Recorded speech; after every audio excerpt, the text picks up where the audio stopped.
Komisi 1 DPRD Kabupaten Indramayu, Jawa Barat, Kamis, tanggal 23 Januari tahun 2025, melakukan rapat koordinasi dengan Sivitas Akademika Institut Pertanian Bogor yang tergabung dalam Pusat Studi Pembangunan Pertanian dan Pedesaan atau PSP3 untuk membahas rencana penandatanganan Memorandum of Understanding atau Nota Kesepahaman yang merupakan payung hukum untuk melakukan sejumlah perjanjian kerjasama termasuk rencana perjanjian kerjasama terkait naskah akademik Raperda Reforma Agraria.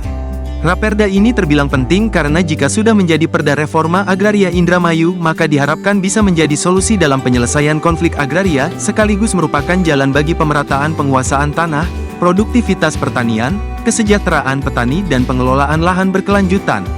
Dr. Ranti Wilyasih, penjabat sekretaris PSP3 IPB University beserta jajarannya ketika membuka dialog dan sharing pendapat dengan Komisi 1 DPRD Kabupaten Indramayu yang dihadiri diantaranya Abdul Rojak sebagai Ketua, Sadar sebagai Sekretaris, serta anggota Komisi 1 yakni Tarwidi, Romdoni, Ahmad Mujani Nur, Fresa Reskana, Muhammad Ainun Najib dan Bisma Panji Dewantara menyampaikan penjelasan bahwa penyusunan naskah akademik Raperda Reforma Agraria Indramayu harus terlebih dahulu dilakukan pengkajian yang mendalam dari berbagai aspek yang menyangkut pertanahan.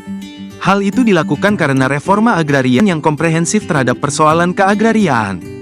Sementara itu Ketua Komisi 1 DPRD Kabupaten Indramayu Abdul Rojak, Sadar selaku Sekretaris Komisi 1 serta Tarwidi, Romdoni, Ahmad Mujani Nur, Fresa Reskana, Muhammad Ainun Najib dan Bisma Panji Dewantara selaku anggota Komisi 1 secara bergiliran menyatakan pendapat yang pada intinya bahwa reforma agraria adalah suatu penataan kembali atau penataan ulang susunan pemilikan, penguasaan dan penggunaan sumber-sumber agraria untuk kepentingan rakyat yang tujuannya menolong rakyat kecil, mewujudkan keadilan dan meniadakan atau setidaknya mengurangi ketidakmerataan.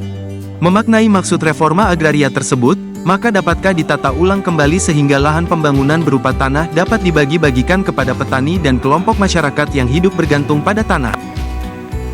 Ada beberapa hal yang mesti kita sampaikan, ekspektasi kita terkait dengan perda ini.